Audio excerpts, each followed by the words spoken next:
Hi friends, இன்றைக்கி ஜூலை 20 சனிக்கிழமை. இன்றைக்கி பார்த்தீங்கன்னா சாட்டர்டேன்றதுனால பாகியலட்சுமி, சிறகடி காசு, பாண்டியன் ஸ்டோர்ஸ் இது மூணையும் நம்ம ஒரே வீடியோவாக பார்த்துடலாம். ஃபஸ்ட்டு பாகியலட்சுமியில் பார்த்தீங்கன்னா கோபி எங்கள் வீட்டுக்கு வராரு. அவங்க அம்மாவை பார்க்கணும், மன்னிப்பு கேட்கணும் அப்படின்றதுக்காக வராரு. ஆனால் தாத்தா வீட்டுக்குள்ளார காலடி எடுத்து வச்சேன்னா உன்னை வெட்டியே போட்டுருவேன் அப்படின்ற மாதிரி சொல்கிறாங்க. ஆனால் இருந்தாலுமே கோபி அவங்க அம்மாவை பார்க்கணும், மன்னிப்பு கேட்கணும் அப்படின்றதுக்காக நான் அம்மாவை பார்க்கணும் அப்படின்னு சொல்லிட்டு உள்ளே வராங்க. கோபி உள்ளே வரதை பார்த்ததுமே பாட்டிக்கு பயங்கர கோவம் வந்துடுது. எங்கடா நான் தான் நேத்தே சொல்லிட்டல்ல, உனக்கும் இந்த குடும்பத்துக்கும் எந்த சம்மந்தமும் இல்லைன்னு சொல்லிட்டல்ல, இனிமேல் நீ இங்கே வரவே கூடாதுன்றதை நான் சொல்லிட்டல்ல, அப்புறம் எதுக்கு திரும்ப இங்கே வந்த?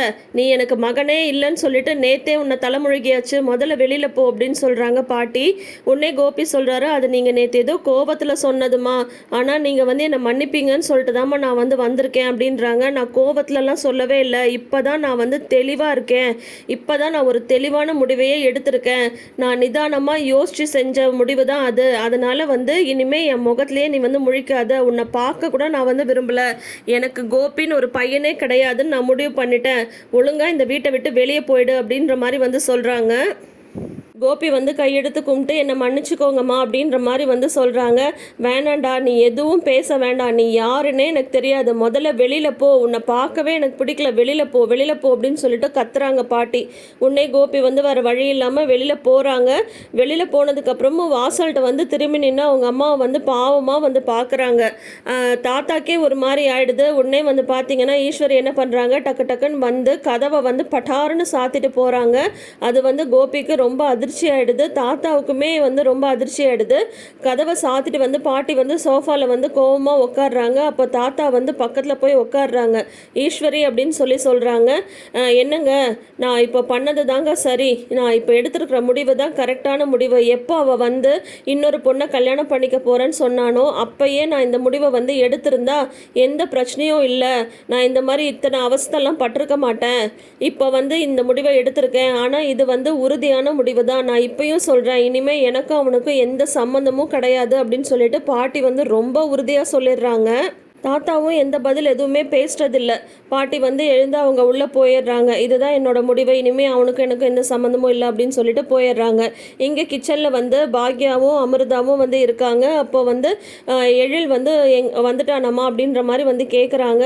ஏதாவது ஃபோன் ஏதாவது பண்ணானாமா அப்படின்ற மாதிரி கேட்குறாங்க பாக்யா. இல்லைம்மா, நான் கூட ஃபோன் பண்ணி பார்த்தேன், ஆனால் அவர் எடுக்கல, அநேகமாக ப்ரொடியூசர்கிட்ட ஸ்டோரி சொல்லிட்டுருப்பாருன்னு நினைக்கிறேன் அப்படின்னு சொல்கிறாங்க. ஆனால் எனக்கு பயமாக இருக்குது, என்ன ஆக போகுதுன்னு தெரில அப்படின்ற மாதிரி அமிர்தா சொல்கிறாங்க. அதெல்லாம் ஒன்றும் பயப்படாத, கண்டிப்பாக அவன் ஸ்டோரியை சொல்லி சக்ஸஸ் ஆகிட்டு தான் வருவான் அப்படின்ற மாதிரி பாக்யா சொல்லிட்டு இருக்கும் போதே எழில் வராங்க. ரொம்ப டல்லாக உட்காடுறாங்க. டைனிங் ஹாலில் உட்கார்ந்ததுமே தலையில் கையை வச்சுக்கிறாங்க. உடனே பாக்யா கேட்குறாங்க, எழில் என்னப்பா ஏதாவது டீ காஃபி ஏதாவது தரவா அப்படின்ற மாதிரி கேட்குறாங்க. இல்லை வேண்டாம் அப்படின்னு சொல்கிறாங்க. உடனே அமிர்தா கேட்குறாங்க, என்னாச்சு எழில், ப்ரொடியூசரை பார்த்தீங்களா, கதையை சொன்னீங்களா, நீங்கள் சொன்ன சேஞ்சஸ் எல்லாம் அவங்களுக்கு ஓகே ஆகிடுச்சு அப்படின்ற மாதிரி சொல்கிறாங்க. அவங்களுக்கு கதையெல்லாம் பிடிச்சிருக்கணுமே அப்படின்ற மாதிரி அமிர்தா கேட்குறாங்க. அதுக்கு முதல்ல ப்ரொடியூசர்கிட்ட கதையை சொல்லணுமே அப்படின்னு சொல்கிறாரு எழில். அப்படின்னா அப்படின்னு கேட்குறாங்க. அவர் என்னை பார்க்கவே இல்லை அப்படின்ற மாதிரி சொல்கிறாங்க எழில். உடனே அமிர்தாவும் பாக்யாவும் எழில்கிட்ட போய் நிற்கிறாங்க. ஏன்பா என்ன ஆச்சு, ஏன் நீ அவரை பார்க்கல அப்படின்ற மாதிரி கேட்குறாங்க. இல்லைம்மா, அவர் என்னை பார்க்குறதுக்கே அலோவ் பண்ணல, அவர் 2 தடவை டைம் கொடுத்தாரு, அந்த 2 தடவையும் என்னால் போயிட்டு கதை சொல்ல முடியல, சொன்ன டைமுக்கு உன்னால் கதையே சொல்ல முடியல, நீ எப்படி சொல்கிற டைமுக்குள்ளார படத்தை முடிப்பேன்னு சொல்லிட்டு என்னை பார்க்கவே அவர் அலோவ் பண்ணல, அது இல்லாமல் இந்த படத்தையே ட்ராப் பண்ணிடலான்னு சொல்லிட்டாங்க அப்படின்ற மாதிரி எழில் சொல்கிறாங்க. என்னப்பா என்னப்பா இப்படி சொல்கிற, 2வது தடவை டைம் கொடுத்தாங்களா, நீ அதை பற்றி சொல்லவே இல்லையே அப்படின்ற மாதிரி சொல்கிறாங்க. முதல் தடவை பாட்டியை அரெஸ்ட் பண்ணிட்டு போனதுனால முதல் தடவை சொல்ல முடியாமல் போச்சு, 2வது தடவை கோர்ட்டில் கேஸ் நடந்துட்டு இருந்தப்போ வர சொன்னார் அப்படின்னு சொல்கிறாங்க. நீ ஏன்டா இந்த விஷயத்தை என்கிட்ட சொல்லலை அப்படின்றாங்க பாக்யா. எப்படிம்மா, எப்படி சொல்ல முடியும், பாட்டி வீட்டுக்கு வருவாங்களா இல்லையானே தெரியாமல் வீட்டில் அவ்வளோ பிரச்சனை நடந்துட்டு இருக்கும்போது நான் எப்படி போய் கதை சொல்லியிருக்க முடியும், அதனால தான் நான் யார்கிட்டையும் சொல்லலை. ஆனால் அவர் சொன்ன அந்த 2 தடவையும் நான் போகலன்றதுனால அவர் வந்து இந்த மாதிரி வேண்டாம் அப்படின்ற மாதிரி வந்து சொல்லிட்டாங்க அப்படின்னு சொல்கிறாங்க. அது மட்டும் இல்லாமல் எழில் இதையுமே வந்து சொல்கிறாங்க, இந்த மாதிரி என்னை வந்து பேன் பண்ணி வச்சுருந்தாங்க, அதெல்லாம் கிளியர் பண்ணி என்னை வந்து டைரக்டர் ஆக்குறேன்னு சொல்லிட்டு இந்த ப்ரொடியூசர் தான் வந்து சொல்லியிருந்தாரு. இப்போ இவரை மாதிரி எத்தனை பேர் இருப்பாங்கன்னு சொல்லிட்டு தெரில. இப்போ இன்னொரு ப்ரொடியூசரை தேடி பிடிச்சி இன்னொரு தடவை கதை சொல்கிறதுன்றதெல்லாம் அதெல்லாம் ஆகாத வேலை, அவ்வளோதான், என்னோட கேரியரே வந்து முடிஞ்சிருச்சு, பேசாமல் இந்த சினிமாவெல்லாம் தூக்கி போட்டு நான் ஏதாவது வேலைக்கு போகலான் இருக்கேன் அப்படின்ற மாதிரி ரொம்ப மனசுடைஞ்சு பேசுகிறாங்க. உடனே பாக்யா சொல்கிறாங்க, அப்படியெல்லாம் இல்லைப்பா, நீ ஏன் உடனே இந்த மாதிரிலாம் வந்து சொல்லிகிட்ருக்க, நமக்குன்னு கண்டிப்பாக வேறு ஏதாவது ஒரு வழி இருக்கும், அது எதிர்பாராத ஒரு வழியாக கண்டிப்பாக இருக்கும், நீ இந்த மாதிரிலாம் மனசுடைஞ்சு பேசாத அப்படின்ற மாதிரி வந்து சொல்கிறாங்க. ஆனால் எழில் வந்து இல்லைம்மா, எனக்கு வந்து நம்பிக்கையே போயிடுச்சு, இனிமேல் என்னாலலாம் படம்லாம் டைரக்ட் பண்ண முடியாது, அவ்வளோதான் அப்படின்ற மாதிரி வந்து எழுந்து போயிடுறாங்க, ஒரு மாதிரி ஃபீல் பண்ணிவிட்டு. உடனே பாக்யா வந்து அமிர்தா நீ போய் அவன் கூடயே இரு, அவனுக்கு வந்து ஆறுதல் சொல்லு அப்படின்ற மாதிரி வந்து அமிர்தாவை வந்து அனுப்பி வைக்கிறாங்க பாக்யா. நெக்ஸ்ட் பார்த்தீங்கன்னா இனியாவை வந்து காட்டுறாங்க. இனியாவோட காலேஜ் மெட்ஸோட இனியா வந்து பேசிகிட்டு இருக்கிற மாதிரி காட்டுறாங்க. அப்போ வந்து ஒரு பொண்ணு வந்து சொல்கிறாங்க, இன்னைக்கு இந்த வார வீக்கெண்டில் வந்து உங்களுக்குலாம் என்ன ப்ரோக்ராம் அப்படின்னது. இந்த மாதிரி ஒருத்தவங்க ஒவ்வொன்று சொல்கிறாங்க, நான் கசின் வீட்டுக்கு போகிறேன், நான் படத்துக்கு போகிறேன் அப்படின்ற மாதிரிலாம் சொல்கிறாங்க. உடனே இனியாட்ட என்ன ப்ரோக்ராம் கேட்கும்போது, என்ன ப்ரோக்ராம், நான் வீட்டில் தான் இருப்பேன் அப்படின்ற மாதிரி சொல்கிறாங்க. இந்த வாரம் வந்து நான் ஒரு வீக்கெண்ட் பார்ட்டி அரேஞ்ச் பண்ணியிருக்கேன் அப்படின்ற மாதிரி ஒரு ஃப்ரெண்டு வந்து சொல்கிறாங்க. ஒரு பொண்ணு வந்து சொல்கிறாங்க, திடீர்னு என்ன பார்ட்டி அப்படின்னு சொல்கிறாங்க. ஒன்றும் இல்லை, சும்மா தான் வந்து நம்ம ஜாலியாக டைம் ஸ்பெண்ட் பண்ணலாம்ல, அதனால தான் அப்படின்ற மாதிரி வந்து சொல்கிறாங்க. உடனே வந்து ஓ அப்படின்னா நாங்கள் வரோம் அப்படின்னு எல்லாரும் சொல்கிறாங்க. இனியாவை கேட்கும்போது, நான்லாம் வரலப்பா, எங்கள் வீட்டில் இந்த மாதிரி பார்ட்டிக்கெலாம் அலோவ் பண்ண மாட்டாங்க அப்படின்ற மாதிரி சொல்கிறாங்க. யார் வீட்டில் தான் வந்து பார்ட்டின்னு சொன்னால் அலோவ் பண்ணுவாங்க, குரூப் ஸ்டடின்னு சொல்லிட்டு வா, இல்லைன்னா வந்து அசைன்மெண்ட் ஏதாவது பண்ணுறோம் அப்படின்ற மாதிரிலாம் ஏதாவது சொல்லு அப்படின்னு சொல்கிறாங்க. அதுக்கு இனியா வந்து சொல்கிறாங்க, என்ன சொன்னாலும் எங்கள் வீட்டில் வந்து எங்கள் அம்மா வந்து அசைன்மெண்ட் எழுதணுமா, எங்கள் வீட்டில் வந்து எழுதுங்கம்பாங்க, குரூப் ஸ்டடி பண்ணுமா, மொட்டை மாடியில் வந்து படிங்கன்னு சொல்லுவாங்க, எங்கள் வீட்டிலலாம் அலோவ் பண்ண மாட்டாங்க, அது இல்லாமல் எனக்குமே இதிலலாம் இன்ட்ரெஸ்ட் இல்லை, நான் வரல அப்படின்ற மாதிரி இனியா வந்து சொல்கிறாங்க.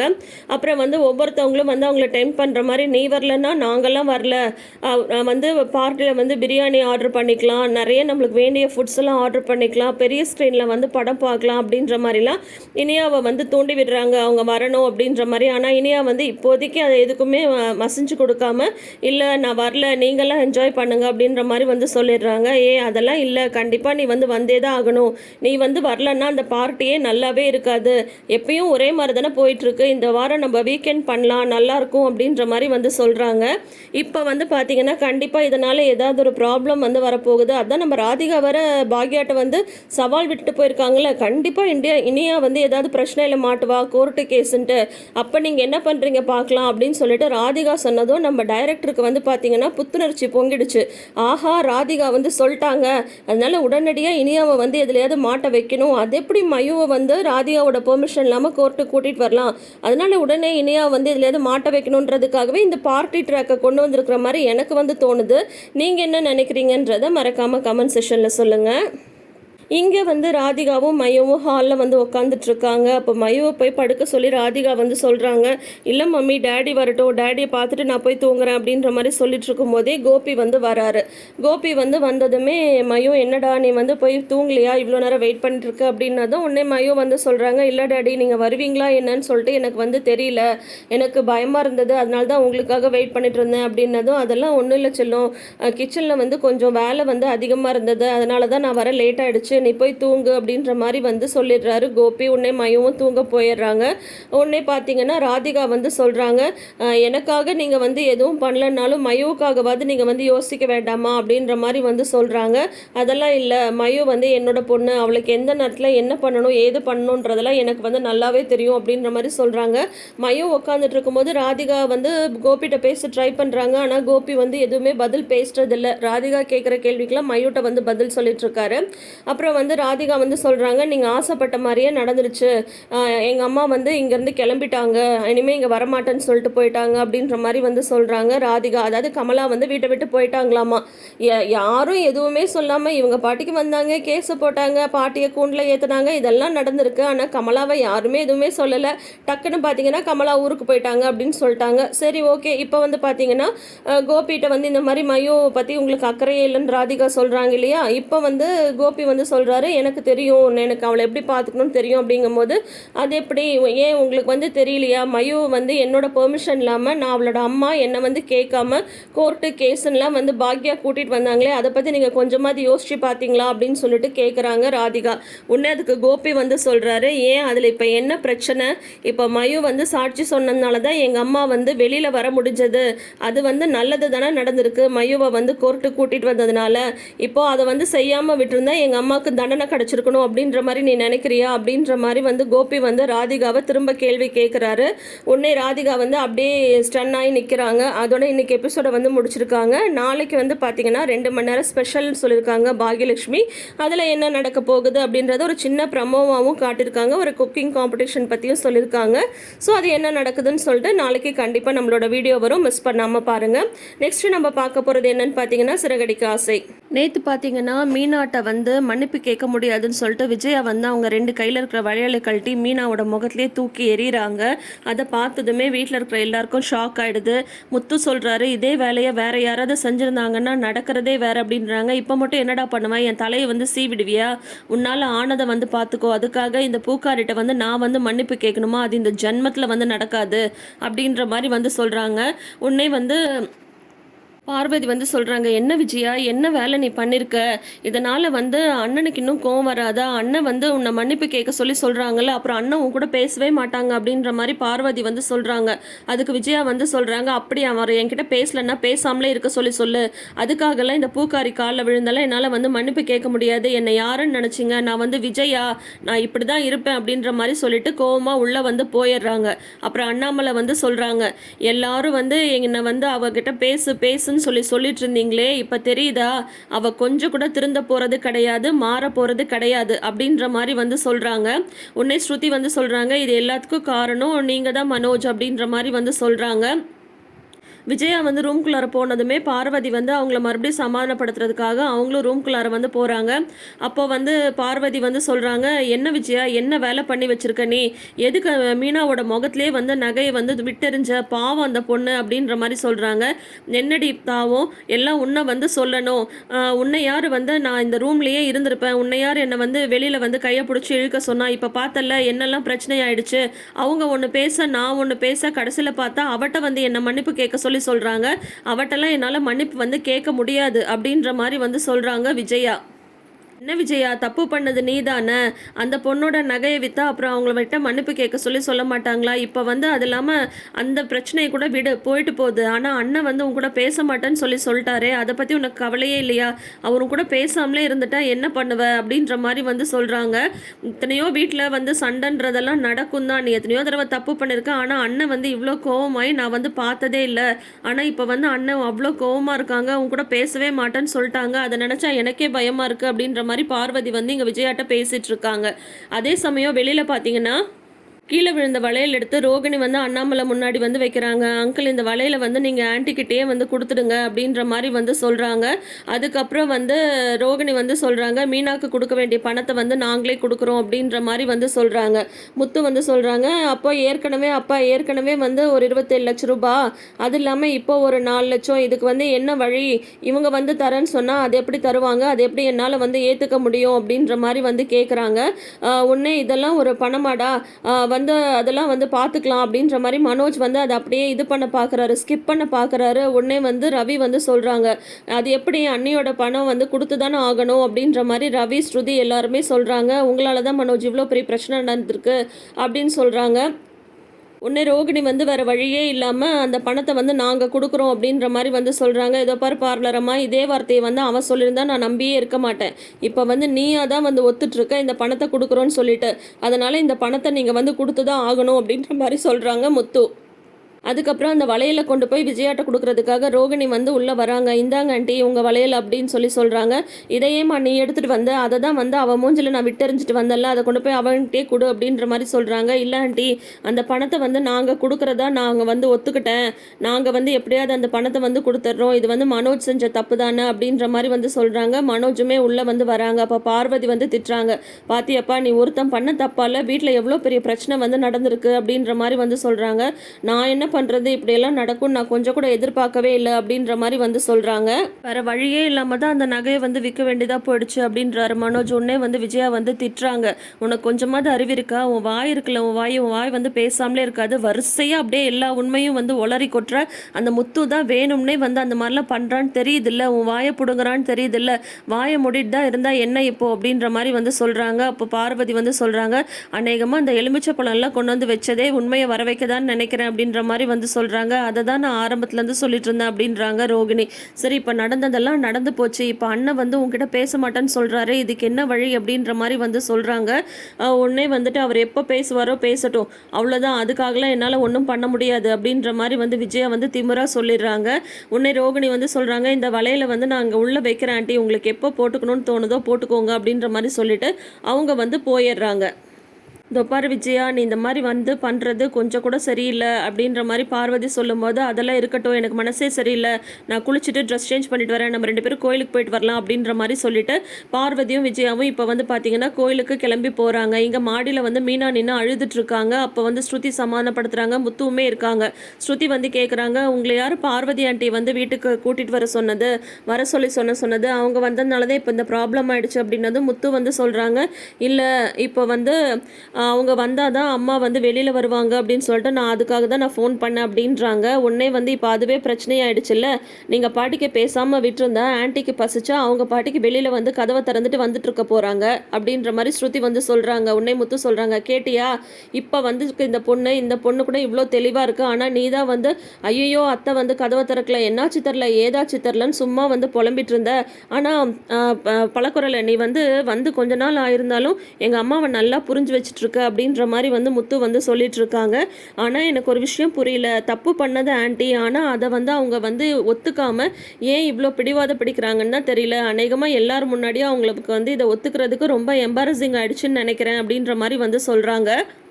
மீனா வந்து அழுதுட்ருக்கவும், இப்போ எதுக்கு நீ அழுதுட்ருக்க அப்படின்னு சொல்லி கேட்குறாங்க. இல்லை, நான் வந்து எந்த தப்புமே பண்ணல, ஆனால் நான் ஏதோ தப்பு பண்ண மாதிரி இப்போயும் என்ன தான் பிடிச்சி எதுதான் திட்டுறாங்க அப்படின்னதும், நீ அந்த மாதிரி இருக்க, எதுனாலும் வந்து எதிர்த்து பேசணும், எல்லாத்துக்கும் அமைதியாகவே இருந்தால் இப்படி தான், ஏன் பல குரல் உன் மேலே இந்த மாதிரி யாராவது பண்ணிருந்தா நீ என்ன பண்ணிருப்ப அப்படின்ற மாதிரி முத்து வந்து கேட்குறாங்க. அதுக்கு ஸ்ருதி வந்து சொல்கிறாங்க, நான் எந்த தப்பும் பண்ணாமல் என்னை யாராவது அக்யூஸ் பண்ணாங்கன்னா அவங்கள வந்து நான் உண்டு இல்லைன்னு பண்ணியிருப்பேன், பார்த்துட்டு இந்த மாதிரிலாம் அழுதுட்டுலாம் சும்மாலாம் நின்றுட்டு இருக்க மாட்டேன் அப்படின்ற மாதிரி ஸ்ருதி வந்து சொல்கிறாங்க. கேட்டுக்கோ, நல்லா கேட்டுக்கோ, எல்லாரும் இப்படி தான் பண்ணுவாங்க, என்னமோ நீ தான் வந்து அதிசயமா அமைதியின் உருவமா இருக்கிற மாதிரி நீ வந்து பண்ணிட்டு இருக்க, அதனால தான் எல்லாரும் வந்து உன் மேலே வந்து பழைய தூக்கி போடுறாங்க, இப்பயாவது புரியுதா அப்படின்ற மாதிரி வந்து சொல்கிறாங்க. உன்னே ஸ்ருதி வந்து நீங்கள் எதுவும் வருத்தப்படாதீங்க மீனா, விடுங்க, ஆன்ட்டி வந்து அவங்களாவே சரியாயிடுவாங்க அப்படின்னு சொல்லும்போது, இப்போ மாமாவும் அத்தையும் பேசாமல் இருக்காங்களே, இப்போ என்ன பண்ணுறது அப்படின்ற மாதிரி உடனே அடுத்த பிரச்சனைக்கு போகிறாங்க மீனா. உடனே ஸ்ருதி வந்து சொல்கிறாங்க, இதை பாருங்க மீனா, என்னை பொறுத்த வரைக்கும் அதை வந்து அப்படியே விட்டுறது தான் நல்லது, அது அவங்க ஹஸ்பண்ட் அண்ட் ஒய்ஃபோட பிரச்சனை, அவங்க 2 பேரும் பேசிக்கலாம் அப்படின்றத அவங்க 2 பேருமே டிசைட் பண்ணட்டும், இதில் வந்து நம்ம பண்ணுறதுக்கெலாம் ஒன்றுமே இல்லை, அதனால நீங்கள் வந்து பேசாமல் விடுங்க அப்படின்ற மாதிரி ஸ்ருதி வந்து கரெக்டாக சொல்லிட்டு போயிடுறாங்க. கேட்டல்ல, இதுதான் கரெக்டு, அப்பா வந்து எப்போவுமே வந்து செல்ஃப் ரெஸ்பெக்ட் பார்க்குறவர், அதனால் அவருக்கா எப்போ தோணுதோ அப்போ வந்து அம்மாட்ட பேசட்டும், மறுபடியும் வந்து இதில் ஏதாவது நான் சமாதானப்படுத்துகிறேன், நீ போய் ஏதாவது சொன்னேன்னா மறுபடியும் உன்னை தான் எல்லாரும் வந்து திட்டுவாங்க, அதை மட்டும் நல்லா ஞாபகம் வச்சுக்கோ அப்படின்ற மாதிரி முத்துவுமே வந்து மீனாட்டை வந்து சொல்லிடுறாங்க. இங்கே பார்வதியும் விஜயாவும் கோயிலுக்கு வராங்க இல்லையா, அப்போ வந்து பார்த்தீங்கன்னா நீ பேசாமல் ஒரு மன்னிப்பு மட்டும் கேட்டிருந்தா எந்த பிரச்சனையும் இல்லாமல் போயிருக்கும், அண்ணன் பேசலன்னு சொல்லிட்டு உனக்கு கவலையே இல்லையான்னு திரும்ப பார்வதி வந்து அதை தான் விஜயாட்ட வந்து சொல்கிறாங்க. அதுக்காக என்னை வந்து மன்னிப்பு கேட்க சொல்கிறியா, அதெல்லாம் முடியாது அப்படின்றாங்க. ஒரு உடனே பார்வதி வந்து மனசுலேயே நினச்சிக்கிறாங்க, எப்படி தப்பு பண்ணிட்டு தப்பே பண்ணாத மாதிரி இவளால் இவ்வளோ திமிராக இருக்க முடியுதுன்னு தான் தெரியல அப்படின்ற மாதிரி பார்வதியே நினச்சிட்டு இருக்காங்க. அப்போ பார்த்து ஸ்ருதியோட அம்மா கோயிலுக்கு வந்து வராங்க. ஸ்ருதியோட அம்மாவை பார்த்ததும் சம்மந்தி அப்படின்னு சொல்லிட்டு இவங்க போகிறாங்க. போனதும் அவங்க வந்து கவனிச்சுட்டு, என்னாச்சு, என்னது இது, கையில் என்ன அப்படின்ற மாதிரி வந்து கேட்குறாங்க. கையில் வந்து அர்ச்சனை பிரசாதம், இந்தாங்க பிரசாதம் எடுத்துக்கோங்க அப்படின்ற மாதிரி விஜயா சொல்லவும், இல்லை நான் அதை வந்து கேட்கல, என்ன வெறுங்கையோடு வந்திருக்கீங்க, வளையல் எதுவும் போடலையா அப்படின்ற மாதிரி ஸ்ருதியோட அம்மா வந்து கேட்குறாங்க. உடனே வந்து அது வந்து அப்படின்னு சொல்லிட்டு விஜயா சொல்லிட்டு இருக்கும்போது, நல்லா யோசிச்சு சொல்லு அப்படின்றாங்க. யோசிச்சா ஏன், வீட்டில் ஏதாவது பிரச்சனையா, வீட்டில் வந்து ரூம் கட்டணும்னு சொல்லிட்டு இருந்தீங்களே, அதுக்காக வளையல வந்து அடகு வச்சிட்டிங்களா, பணம் ஏதாவது வேணும்னா என்கிட்ட கேட்டிருக்க வேண்டியதானு சொல்லிட்டு அவங்க வரிசையாக சொல்கிறாங்க ஸ்ருதியோட அம்மா. உடனே வந்து விஜயா வந்து சொல்கிறாங்க, இல்லை காலையில் எண்ணெய் வச்சு குளித்தேன், அப்போ வந்து வளையலை வந்து கழட்டி வச்சேன், மறுபடியும் போட்டுக்க மறந்துட்டேன் அப்படின்னு சொல்கிறாங்க. ஆமாம் மறக்கும் தான், என்ன வயசாகிடுச்சுல அப்படின்ற மாதிரி சொல்கிறாங்க. ஐயோ எனக்கு ஒன்றும் அந்த மாதிரி பெருசாக வயசாகலை சம்மந்தி அப்படின்றாங்க. இல்லை வயசு தான் ஆயிடுச்சு, 3 மருமகளை பார்த்துட்டீங்கல்ல, இல்லை ஸ்ருதி தான் வந்து 3வது மருமக, அப்போ ஸ்ருதியோட அம்மா நான், என்னை விட நீங்கள் வயசானவங்க தான் அப்படின்ற மாதிரி வந்து சொல்லிடுறாங்க. இருக்கிற பிரச்சனையில் இது வேற விஜயாவுக்கு வந்து ரொம்ப இன்சல்ட்டிங்காக போயிடுது. பார்த்துக்கோங்க சம்பந்தி, வயசாயிடுச்சு, மறதி ரொம்ப அதிகமாக இருக்குது, பார்த்து கவனமாக இருந்துக்கோங்க. ஆனால் இந்த மாதிரி உங்கள் கையில் வளையல் இல்லாமல் இருக்கிறது உங்கள் சம்பந்தியான எங்களுக்கு வந்து ரொம்ப கௌரவ குறைச்சலாக இருக்குது, இந்த மாதிரிலாம் மறந்துட்டு வளையல் இல்லாமலாம் வராதிங்கன்ற மாதிரி சொல்லிட்டு ஸ்ருதியோட அம்மா வந்து போயிடுறாங்க. உடனே விஜயாவுக்கு வந்து பார்த்தியா என்ன போய் வயசாயிடுச்சுன்னு வந்து சொல்லிட்டு போகிறா அப்படின்ற மாதிரி விஜயா சொல்லவும், இப்போ இதுதான் உனக்கு வந்து ரொம்ப முக்கியமா அப்படின்றாங்க. என்ன பணக்காரின்னு ரொம்ப தான் வந்து காட்டிட்டு போகிறா, என் கையில் வளையல் இல்லைன்னா அவளுக்கு கௌரவ குறைச்சலாக இருக்காமே அப்படின்ற மாதிரி வந்து சொல்லிட்டு இருக்காங்க விஜயா. அதுக்கப்புறம் வந்து அங்கே வீட்டை வந்து காட்டுறாங்க. அங்கே அண்ணாமலை வந்து வாக்கிங் போயிட்டு வராரு. உடனே வந்து அப்பாவுக்கு ஏதாவது காஃபி கொடு அப்படின்ற மாதிரி முத்து வந்து சொல்லும் போது முத்துவையும் மீனாவையும் உட்கார சொல்கிறாங்க. அண்ணாமலை என்ன விஷயம்ப்பா அப்படின்னு கேட்கும்போது, இல்லை நானும் எவ்வளவோ தூரம் வந்து விஜயாட்ட வந்து பேசி பார்த்துட்டேன், அவள் வந்து அவளோட பிடிவாதத்தை விடுற மாதிரி தெரியல, அவள் பண்ண தப்புக்கு உங்ககிட்ட நான் மன்னிப்பு கேட்டுக்கிறேன் அப்படின்றாரு. அண்ணாமலை வந்து இந்த மாதிரி சொல்லவும் பதறி போயிடுறாங்க மீனாவும் முத்துவும். நீங்கள் என்ன தப்பு பண்ணீங்க, நீங்கள் ஏன் வந்து மன்னிப்பு கேட்குறீங்க அப்படின்ற மாதிரி வந்து சொல்கிறாங்க. அதோட தொடரும் போட்டுட்டு நாளைன்னு காட்டுறாங்க. அப்போ பாட்டி வந்து ஊர்லேருந்து வந்திருக்காங்க. நடந்த விஷயம்லாம் உங்களுக்கு தெரிஞ்சிட்டது போல இருக்குது. இப்போ வந்து பார்த்தீங்கன்னா மாதத்துக்கு 50,000 வந்து கொடுக்கணும் மனோஜ், முத்துக்கு வந்து கொடுக்க வேண்டிய பணத்தை அப்படின்ற மாதிரி வந்து சொல்கிறாங்க. அதுக்கு வந்து விஜயாவை வந்து பொறுப்பாக வந்து நியமிச்சிடுறாங்க. உன் பையனுக்காக தானே நீ எல்லாமே பண்ண, அப்போ வந்து மனோஜ்ட்டு வந்து மாதம் பணத்தை வாங்கி கொடுக்க வேண்டியது உன்னோட பொறுப்புன்னு சொல்லிட்டு பாட்டி வந்து விஜயாட்ட சொல்லிடுறாங்க. அதோட இன்னைக்கு எபிசோடை வந்து முடிச்சிருக்காங்க. ஸோ அடுத்த வாரம் பாட்டிக்கு உண்மை தெரிஞ்சு பாட்டி விஜயாவை வந்து வறுத்தெடுக்க போகிறாங்க. என்னதான் நடக்க போகுதுன்னு பார்க்கலாம். ஆனால் பாட்டி கண்டிப்பாக நம்மளை ஏமாற்ற மாட்டாங்கன்னு தான் நான் நினைக்கிறேன். நீங்கள் என்ன நினைக்கிறீங்கன்றதை மறக்காமல் கமெண்ட் செஷனில் சொல்லுங்கள். அடுத்தது நம்ம பார்க்க போகிறது பாண்டியன் ஸ்டோர்ஸ் சீசன் 2.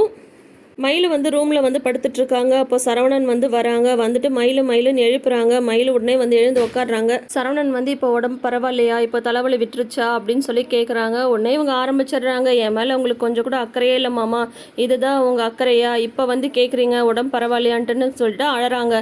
இல்லை மயில், நான் முதலே வந்தேன், நீ வந்து தூங்கிட்டு இருந்த, சரி தூங்குற உன்னை டிஸ்டர்ப் பண்ண வேணான்னு சொல்லிட்டு தான் நான் பேசாமல் போயிட்டேன் அப்படின்ற மாதிரி வந்து சொல்கிறாங்க. அதெல்லாம் இல்லை மாமா, உங்களுக்கு வந்து எப்போவுமே என் மேலே அக்கறையே கிடையாது.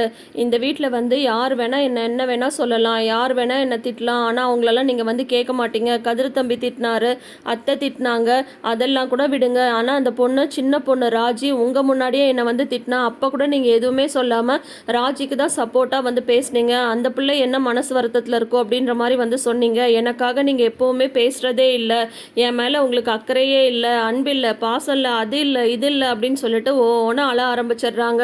அப்படியெல்லாம் இல்லை மயில், எனக்கு உன் மேலே அக்கறை எல்லாம் இருக்கு மயில், நீ ஏன் இந்த மாதிரி ரொம்ப தேவையில்லாமல் யோசிச்சு உன்னை நீ ஏன் கஷ்டப்படுத்திக்கிற அப்படின்ற மாதிரி சரவணன் வந்து ரொம்ப பொறுமையாக வந்து பேசுகிறாங்க. இல்லை மாமா அப்படியெல்லாம் கிடையாது, இந்த வீட்டில் யார் வேணால் என்ன வேணால் சொல்லலாம், நீங்கள் எதுவும் கேட்க மாட்டீங்க அப்படின்னு சொல்லிட்டு தானே எல்லாரும் என்னை வந்து இந்த மாதிரிலாம் பேசுகிறாங்க அப்படின்னு சொல்லிட்டு பயங்கரமாக சீன் போடுறாங்க. உடனே வந்து சரி நான் உன் மேலே அன்பு இருக்குன்னா நான் என்ன பண்ணணும் அப்படின்ற மாதிரி வந்து கேட்குறாங்க. அன்பு இருக்குன்னா எனக்கு அதை நிரூபித்து காட்டுங்க அப்படின்ற மாதிரி சொல்கிறாங்க. சரி சொல்லு என்ன பண்ணணும், உனக்கு வந்து என்ன ஏதாவது வாங்கி தரணுமா அப்படின்ற மாதிரிலாம் கேட்குறாங்க. அதெல்லாம் ஒன்றும் வேணாம், அவங்கக்கிட்ட நான் வந்து ஹனிமூன் போகணும்னு சொல்லி கேட்டேன்ல, என்னை வந்து ஹனிமூன் கூட்டிகிட்டு போங்க அப்படின்னு சொல்கிறாங்க. ஹனிமூனா அப்படின்னு சொல்கிறாங்க. பார்த்தீங்களா உடனே நீங்கள் இந்த மாதிரி வந்து சொல்கிறீங்க, அதுக்கு தான் சொல்கிறேன் உங்களுக்கு என் மேலே அன்பே இல்லை அப்படின்னு சொல்லிட்டு உடனே ஆரம்பிக்கிறாங்க. சரி நான் வந்து அப்பாட்ட இதை பற்றி பேசுகிறேன் அப்படின்றாங்க. அப்படியே மாமா நிஜமாக என்னை கூட்டிகிட்டு போவீங்களா மாமா, நீங்கள் மட்டும் என்னை கூட்டிகிட்டு போனீங்கன்னு வைங்களேன், உங்களுக்கு உண்மையிலே என் மேலே அன்பு இருக்குன்னு நான் புரிஞ்சுப்பேன் அப்படின்ற மாதிரி சீன் போடுறாங்க. இவரும் வேறு வழியே இல்லாமல் வந்து ஒத்துக்கிறாரு. சரி நீ படுத்து ரெஸ்ட் எடு அப்படின்ற மாதிரி சொல்கிறாங்க. எதுக்கு மாமா அப்படின்னு சொல்லி கேட்குறாங்க. இல்லை நீ தான் தலைவலிக்குதுன்னு சொன்னல அப்படின்னதும், இல்லை மாமா நீங்கள் எப்போ என்ன ஹனிமூன் கூட்டிகிட்டு போவேன்னு சொன்னீங்களோ அப்போயே எனக்கு தலைவலியெல்லாம் போயிடுச்சு அப்படின்ற மாதிரி வந்து சொல்கிறாங்க. என்ன இந்த பிள்ளை இப்படி இருக்குது அப்படின்ட்டு, சரி இருங்க நான் போய் உங்களுக்கு காஃபி எடுத்துகிட்டு வரேன்னு சொல்லிட்டு போகிறாங்க மயில். ஆனால் என்ன இப்படி சைல்டிஷாக நடந்துக்கிறாங்கன்னு சொல்லிட்டு சரவணன் வந்து திங்க் பண்ணிகிட்ருக்காங்க. இப்போ வந்து சரவணன் வந்து வெளியில் நின்று தனக்கு தானே வந்து பேசிகிட்ருக்காரு. இந்த மயிலை எப்படி சமாளிக்கிறதுன்னு தெரியலையே, அப்பாட்ட எப்படி கேட்குறதுன்னு தெரியலையே, இப்படி நடந்துக்கிறாளே குழந்தைத்தனமா அப்படின்னு இவர் பேசிகிட்ருக்காங்க. அதை பார்த்துட்டு போகிற பழனி உள்ளே போயிட்டு கதிரையும் செதிலையும் கூட்டிகிட்டு வந்துடுறாங்க. இவர் தனக்கு தானே பேசிகிட்ருக்கிறத பார்த்துட்டு என்ன ஆச்சு அப்படின்ற மாதிரி வந்து கேட்குறாங்க. இல்லைடா அது ஒன்றும் இல்லைடா அப்படின்னதும், ஏன் உனக்கு தனக்கு தானே பேசிக்க ஆரம்பிச்சிட்டா, என்ன விஷயம் அப்படின்ற மாதிரி ரெண்டு பேரும் கேட்கவும் உடனே வந்து இவர் சொல்கிறாரு, இந்த மாதிரி மயிலை வந்து என்னால் புரிஞ்சிக்கவே முடியல, சின்ன பிள்ளைத்தனமாக வந்து நடந்துக்கிறா, அவளுக்கு ஏதாவது வேணும்னா அதுக்காக வந்து அடம் பிடிக்கிறா, நம்ம காரணத்தை சொன்னாலும் அவள் வந்து புரிஞ்சுக்கிறது இல்லை, உடனே அன்பே இல்லை அக்கறையே இல்லைன்னு சொல்கிறா, அவன் நினச்சது தான் நடக்கணும் அப்படின்ற மாதிரி வந்து சொல்கிறா, அவளை எப்படி வந்து டேக்கிள் பண்ணுறதுன்னு எனக்கு தெரில அப்படின்ற மாதிரி வந்து சொல்கிறாங்க. இந்த மாதிரி அப்படி என்ன பிரச்சனை அப்படின்னு சொன்னதும், இல்லை இந்த மாதிரி வந்து ஹனிமூன் கூட்டிகிட்டு போக சொல்லி பிடிவாதம் படிக்கிறா, நீயே சொல்லு, நான் போய் எப்படி அப்பாட்ட வந்து கேட்க முடியும் அப்படின்னதும் உடனே செந்தில் வந்து சொல்கிறாரு, ஏன்னா நீ போய் கேட்க வேண்டியதானே, நீ கேட்டால் தான் அதை உடனே நடக்குமே, நீ தான் வந்து அவர் சொன்ன பொண்ணை தானே கல்யாணம் பண்ணியிருக்க, அப்புறம் என்ன எங்களுக்கு தான் அதிலெல்லாம் பிரச்சனை, உனக்கு எந்த பிரச்சனையும் இல்லையே அப்படின்ற மாதிரி செந்தில் வந்து சொல்கிறாங்க. கதிர் வந்து சொல்கிறாங்க, ஹனிமூன்றது கல்யாணம் ஆனது எல்லா வீட்லேயும் நடக்கிற ஒரு விஷயம் தானே, அதை கேட்க நீ ஏன்னா பயப்படுற, நீ பயப்படாமல் கேளு, அனுப்பி வைப்பாரு அப்படின்ற மாதிரி வந்து சொல்கிறாங்க.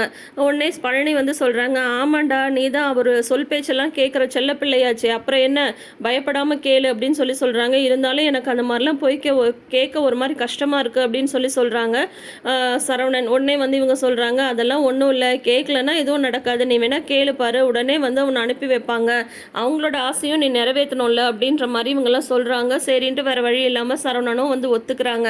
இதுதான் மயிலை வந்து கரெக்டாக தான் புரிஞ்சு வச்சுருக்காங்க, சைல்டிஷாக நடந்துக்கிறாங்க, அழுது அடம் பிடிக்கிறாங்க அப்படின்ற விஷயத்தெல்லாம் கரெக்டாக புரிஞ்சு வச்சுட்ருக்காரு. பழனி வந்து சொல்கிறாரு, என்னடா நான் மாப்பிள்ளை, நான் நினைக்கிற மாதிரி கல்யாணன்றது ஈஸி இல்லை போலையே, சந்தோஷமாலாம் இருக்க முடியாது போலையே, கல்யாணம் பண்ணால் ஒன்றே பிரச்சனை ஸ்டார்ட் ஆகிடும் போலையே அப்படின்னு சொல்லிட்டு இருக்கும் போதே அந்த வீட்டிலேருந்து சக்திவேல் வந்து பழனியை வந்து கூப்பிட்றாங்க. என்னது காலையிலேயே கூப்பிட்றாங்க அப்படின்ற மாதிரி இவர் வந்து யோசிச்சுட்டே வந்து போகிறாரு. போமாம்மா, உனக்கு ஏதாவது பொண்ணுக்கின்னு பார்த்து வச்சுருப்பாங்க போ அப்படின்ற மாதிரி வந்து கதிரும் செந்திலும் வந்து கிண்டல் பண்ணி அனுப்புகிறாங்க. ஐயோ அப்படியே அவங்க பார்த்துருந்தாலும் நான் வேணான்னு சொல்லிடுவேண்டா அப்படின்னு சொல்லிட்டு இவர் வந்து போகிறாங்க.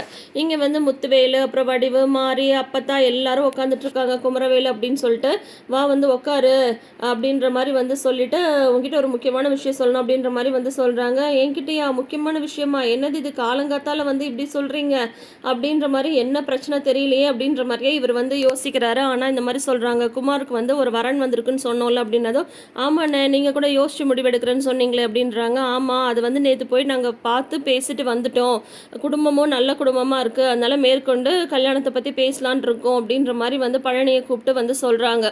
சரின்னு சொல்லிட்டு, அப்படியா ரொம்ப சந்தோஷம், டே குமார் என்னமோ வெறப்பா எல்லாருடையும் சண்டைக்கு அதுக்கு இதுக்கு நின்றுட்டு இருந்த, இப்போ சொல்லு பொண்ணை பார்த்தியா பிடிச்சிருக்கா அப்படின்னா தான் அவர் வெக்கப்படுறாரு. நீ எல்லாம் வெக்கம் கூட படுறியாடா அப்படின்ற மாதிரி வந்து சொல்கிறாங்க. அப்போ அப்பத்தான் வந்து சொல்கிறாங்க, குமார் கல்யாணம் முடிஞ்சதும் அடுத்தது ஒரு பொண்ணை பார்த்து இவனுக்கும் வந்து கட்டி வச்சிடலாம்ப்பா, அந்த புரோக்கரை கொஞ்சம் வர சொல்ல அப்படின்ற மாதிரி சொல்லும்போது, அதெல்லாம் இந்த புரோக்கரை பார்த்து நிறைய தடவை பேசியாச்சுமா, எல்லாரும் வந்து மாப்பிள்ளை என்ன வேலை செய்கிறதுன்னு கேட்குறாங்க, மாப்பிள்ளை வந்து மளிகை கடையில் பொட்டனை போடுறாங்கன்னு சொல்லிட்டு நம்மளால சொல்ல முடியுமா அப்படின்னு சொல்கிறாங்க. உடனே பழனி வந்து, ஆஹா அடுத்தது இங்கே வில்லங்கத்துக்கு வந்துட்டாங்களா, போச்சு, நம்ம வந்து வந்ததுமே என்னன்னு கேட்டு கிளம்பியிருக்கணும், இங்கே உட்காந்துருக்கவே கூடாது அப்படின்ற மாதிரி வந்து யோசிக்கிறாரு. உடனே வந்து பார்த்தீங்கன்னா, அந்த எதிர்த்த வீட்டுக்காரங்க கிட்ட சொல்லு, நாங்களும் வந்து கல்யாணம்னா எப்படி பண்ணுறோன்னு வந்து பார்க்க சொல்லு, என்னமோ அவன் தான் ஊர்லேயே கல்யாணம் பண்ண மாதிரி வந்து அலட்டிகிட்டு இருந்தான்ல, பாரு இப்போ எப்படி நாங்கள் குமாருக்கு வந்து ஜாம்னு கல்யாணம் பண்ண போகிறோன்னு சொல்லிட்டு அப்படின்ற மாதிரிலாம் வந்து சொல்கிறாங்க. இடையில வந்து சக்திவேல் வந்து, என் பையன் நான் கிழிச்ச கோட்டை தாண்ட மாட்டான் அப்படின்ற மாதிரிலாம் வேற வந்து சொல்லிட்டு இருக்காரு. அது வந்து முத்துவேலுக்கும் வடிவுக்கும் லைட்டாக கொஞ்சம் வருத்தமாகவே இருந்தாலும், ஆனால் அவங்க வந்து அதை பெருசாக வந்து காட்டிக்கிறது இல்லை. பழனிக்கு கல்யாணம் நடக்கணும்னா அதுக்கு ஒரே ஒரு வழி தான் இருக்குது, இப்போயே நீ மூட்டை முடிச்செல்லாம் கட்டிட்டு அந்த வீட்டிலேருந்து கிளம்பி இங்கே வந்துடு, நம்ம பிஸ்னஸில் எதையாவது ஒன்றை வந்து எடுத்து பாரு, அப்போ தான் பொண்ணு கேட்க போகிற இடத்துல எங்களுக்கும் வந்து கொஞ்சமாவது கௌரவமாக இருக்கும் அப்படின்ற மாதிரி வந்து சொல்கிறாங்க. உடனே அவர் வந்து எழுந்துடுறாரு. என்னடா பேசிகிட்டு இருக்க எழுந்துட்டு அப்படின்னதும், இல்லைண்ணே நீங்கள் எல்லாம் பேசிட்டுருங்க, ஏதாவது வேலைன்னா சொல்லுங்கள், நான் வந்து எல்லாமே செய்கிறேன், இப்போ நான் கிளம்புறேன் அப்படின்ற மாதிரி வந்து சொல்கிறாங்க. அப்படி என்ன தான் அந்த வீட்டில் வந்து போட்டு வச்சுருக்காங்கன்னே தெரில மந்திரம், இவன் இந்த மாதிரி அந்த வீட்டுக்கே ஓடிட்டுருக்கானே, போய் அந்த மளிகை கடையில் போய் பொட்டலம் போடுறது போய் பெரிய விஷயமா வந்து பேசிகிட்டு இருக்கான் அப்படின்ற மாதிரி வந்து இவங்க ரெண்டு பேரும் பேசிகிட்டு இருக்காங்க.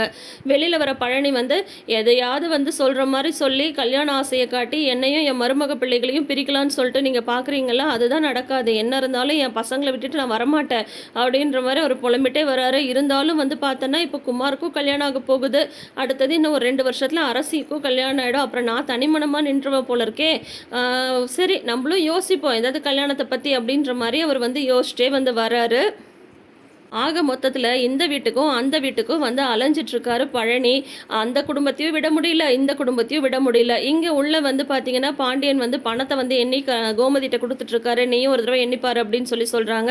எங்கடா போயிட்டு வர அப்படின்னு கேட்குறாரு பழனிட்ட. உடனே வந்து அது ஒன்றும் இல்லை மாமா, சும்மா காத்தார நடந்துட்டு வந்தேன் அப்படின்னதும், ஏன்டா எத்தனை தடவை சொன்னாலும் அந்த எதிர்த்து வீட்டுக்கு போகாமல் இருக்க மாட்டியா அப்படின்னு சொல்லி சொல்கிறாரு. எப்படி மாமா உங்களுக்கு தெரியும் அப்படின்னது, ஏன்டா கதவு திறந்தானே இருக்குது, நீ எதிர்த்த வீட்டில் தான் வர, அது கூடவா எனக்கு வந்து பார்க்க தெரியாது அப்படின்ற மாதிரி வந்து சொல்கிறாங்க பாண்டியன். அப்போ பார்த்தீங்கன்னா கோமதி வந்து கேட்குறாங்க, ஏன்டா பழனி உன்னோட பழைய சைக்கிள் பின்னாடி நின்றுட்டு இருந்ததே எங்கே அது அப்படின்னு சொல்லி சொல்கிறாங்க. ஏக்கா அதான் முன்னாடி நிற்கிதே பார்க்கலையா அப்படின்னு சொல்லி சொல்கிறாங்க. ஏன்டா அது நிற்கிறது இருக்கட்டும், சரி அந்த சைக்கிளை இப்போ எதுக்கு வந்து எடுத்து முன்னாடி நிப்பாட்டி வச்சுருக்க, அதே காய்லாங்கடையில் போடுற மாதிரி தான் இருந்தது அப்படின்ற மாதிரி பாண்டியன் வந்து சொல்கிறாங்க. இல்லை மாமா அதெல்லாம் சரி பண்ணியாச்சு அப்படின்னு சொல்லி சொல்கிறாங்க. ஏன்டா உனக்கு தான் வண்டி இருக்குல்ல, இப்போ அந்த சைக்கிளை ரெடி பண்ணி என்ன பண்ண போகிற அப்படின்ற மாதிரி பாண்டியன் வந்து கேட்குறாங்க. மாமா மூச்சு விடாமல் கேட்டுட்ருக்காதீங்க, சைக்கிளை வந்து ரெடி பண்ணிட்டு தான் சொன்னேன், அதை நான் ரெடி பண்ணேன்னு சொன்னேன்னா இல்லை எனக்காக ரெடி பண்ணேன்னு சொன்னேன்னா, அந்த சைக்கிள் வந்து கதிருக்காக கதிர் வந்து ரெடி பண்ணியிருக்கான் அப்படின்னு சொல்லி சொல்கிறாங்க. ஏன்டா அப்படின்னு சொல்லிட்டு கோமதி வந்து கேட்குறாங்க. அது ஒன்றும் இல்லைக்கா, அவன் வந்து அவன் ஃப்ரெண்டோட பைக்கை தானே எடுத்து ஓட்டிகிட்டு இருந்தான், அந்த பைக்கை வந்து அவன் ஃப்ரெண்டு திரும்ப வேணும்னு சொல்லிட்டு கேட்டுட்டான், இப்போ அவனுக்கு டெலிவரிக்கு போகிறதுக்கு வண்டி வேணும்ல, அதனால தான் என் சைக்கிளை எடுத்துகிட்டு போயிட்டுருக்கான் அப்படின்னு சொல்லி சொன்னதும் பாண்டியனுக்கு உடனே மனசு கஷ்டமாக போயிடுது. அதோட இன்னைக்கு எபிசோடை வந்து முடிச்சிருக்காங்க. ஸோ இன்னைக்கு வந்து பார்த்தீங்கன்னா பாகியலட்சுமியில் நம்ம எக்ஸ்பெக்ட் பண்ண மாதிரி பெருசாக எதுவும் இல்லை. சிறகடி காசில் வந்து பார்த்தீங்கன்னா விஜயா வந்து அவங்களோட பிடிவாதத்தை விடாமல் இருக்காங்க. இங்கே வந்து பார்த்தீங்கன்னா மயில் வந்து அழுது ட்ராமா போட்டு ஹனிமூனுக்கு வந்து கூட்டிகிட்டு போகிறதுக்கு சரவணன்ட்ட வந்து ஒப்புதல் வாங்கிட்டாங்க. இந்த மாதிரி தான் இந்த 3 சீரியலும் நடந்திருக்கு. நாளைக்கு வந்து பாகியலட்சுமி 2 hours வந்து ஸ்பெஷல் எபிசோடு வந்து இருக்குது. அதுக்கும் நம்ம வந்து காலையிலே வீடியோ வந்து அப்லோட் பண்ணிவிடுவோம். தொடர்ந்து வீடியோஸ்க்கு நம்ம சேனலை இப்போயே சப்ஸ்கிரைப் பண்ணி வச்சுக்கோங்க. பக்கத்தில் இருக்கிற நோட்டிஃபிகேஷன் பெல் ஐக்கான்லேயும் ஆல் சிம்பிள் கிளிக் பண்ணிக்கோங்க. கூடவே இந்த ப்ரிவ்யூ பற்றின உங்களோட கருத்துக்களை மறக்காமல் ஷேர் பண்ணுங்கள். தேங்க்யூ.